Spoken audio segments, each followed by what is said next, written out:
Hello everyone, कैसे हैं आप सब। उम्मीद करता हूं आप सब काफ़ी अच्छे होंगे। मैं पिछले के भांति ही आप सब के लिए एक फ्रेश टॉपिक पे एक नया पॉडकास्ट लेकर के आ गया हूं। उम्मीद है यह पॉडकास्ट आप सबको काफ़ी पसंद आएगी। तो आइए इस पॉडकास्ट की हेडलाइन को हम लोग जान लेते हैं।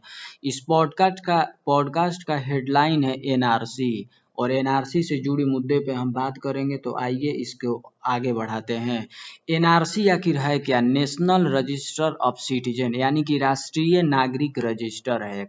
जैसे कि कोई भी एक रजिस्टर होता है, उसमें कोई भी सूची रिकॉर्ड रहता है, तो सोचिए कि इसमें नागरिकों की सूची रहता है। यानी कि उस राष्ट्र की, जिस राष्ट्र में वो लोग रहते हैं, उस राष्ट्र के वो लीगल या वैध नागरिक हैं या नहीं है, ये रजिस्टर उसको पुष्टि करता है। यानी कि राष्ट्रीय नागरिक रजिस्टर एक आधिकारिक सूची रिकॉर्ड है जिसमें किसी देश के वैध यानी कि लीगल नागरिकों के नाम दर्ज होते हैं। भारत में इसका मकसद यह पहचान करना है कि कौन व्यक्ति भारत का असली नागरिक है और कौन नहीं है। एनआरसी क्या है, इसको सरल भाषा में हम समझते हैं। एनआरसी एक ऐसा रजिस्टर है जिसमें उन लोगों के नाम होते हैं जो यह साबित कर सके कि वे भारत के नागरिक हैं। अगर किसी का नाम इस सूची में नहीं आता तो उसे अपनी नागरिकता साबित करनी पड़ती है। एनआरसी की शुरुआत और इतिहास। एनआरसी पहली बार 1951 यानी कि 1951 में भारत में तैयार किया गया था। उस समय देश की जनगणना के बाद नागरिकों का जो रिकॉर्ड है वो बनाने के लिए लिस्ट बनाई गई थी। बाद में यह मुद्दा खास करके असम में बहुत महत्वपूर्ण हो गया। असम में बहुत महत्वपूर्ण ये मुद्दा हो गया था। जैसा कि मैं जानता हूँ, असम में एनआरसी लागू क्यों हुआ? असम में एनआरसी इसलिए लागू किया गया कि वहाँ बांग्लादेश से अवैध घुसपैठी की समस्या लंबे समय से थी और आज भी है। स्थानीय लोगों को डर था कि बाहरी लोग उनकी जमीन, नौकरी और पहचान पर असर डाल रहे हैं। इसी कारण असम समझौता 1985 यानी कि 1985 हुआ, जिसमें एनआरसी अपडेट करने का फैसला लिया गया।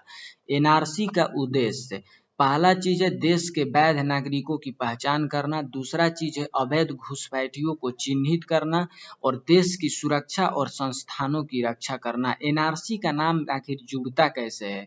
एनआरसी का नाम जुड़ने के लिए व्यक्ति को कुछ दस्तावेज दिखाने पड़ते हैं, जैसे जन्म प्रमाण पत्र, जमीन के कागजात, पुराने वोटर आईडी या सरकारी रिकॉर्ड, परिवार के सदस्यों के रिकॉर्ड। असम में एनआरसी के लिए साबित करना होता था कि आपके पूर्वज 24 मार्च 1971 से पहले भारत में थे। यह तारीख बहुत महत्वपूर्ण है। अगर एनआरसी में नाम नहीं आता तो अगर किसी का नाम एनआरसी में नहीं आता तो उसे अपनी नागरिकता साबित करने का मौका दिया जाता है और मामला विदेशी न्यायाधिकरण में जा सकता है। अगर व्यक्ति नागरिक साबित नहीं कर पाता तो उसे अवैध प्रवासी माना जा सकता है। एनआरसी और विवाद। एनआरसी को लेकर कई विवाद भी हुए। कुछ लोगों को कहना है कि इसमें गरीब और अनपढ़ लोगों को परेशानी होती है क्योंकि उनके पास जरूरी दस्तावेज नहीं होते। दूसरी ओर कुछ लोग इस देश की सुरक्षा के लिए जरूरी मानते हैं। एनआरसी और सीएए में अंतर है। एनआरसी नागरिकों की पहचान करता है और सीएए कुछ खास देश जैसे पाकिस्तान, बांग्लादेश, अफगानिस्तान से आए धार्मिक अल्पसंख्यकों को नागरिकता देने का कानून है। एनआरसी एक महत्वपूर्ण प्रक्रिया है जिसका उद्देश्य देश के नागरिकों की सही पहचान करना, लेकिन इसके साथ कई सामाजिक और कानूनी चुनौतियां भी जुड़ी हुई है।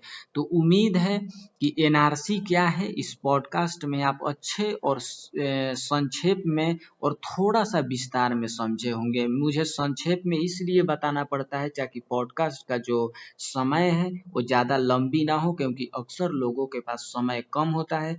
तो हम ज़्यादा से ज़्यादा ये चाहते हैं कि कम समय में आपको पूरी जानकारी मिले, इसलिए इस चैनल को सब्सक्राइब जरूर कर लीजिएगा ताकि ऐसे ही आपके लिए मैं पॉडकास्ट हमेशा लाते रहता हूँ। तो उम्मीद करता हूँ ये पॉडकास्ट एक बार फिर से मैं उम्मीद जताना चाहता हूँ कि आपको ये पसंद आया होगा।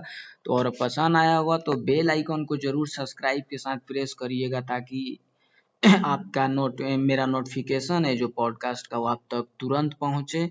और मुझे दीजिए इजाज़त। धन्यवाद। और आप अपना और अपने फैमिली का ढेर सारा ख्याल रखिए।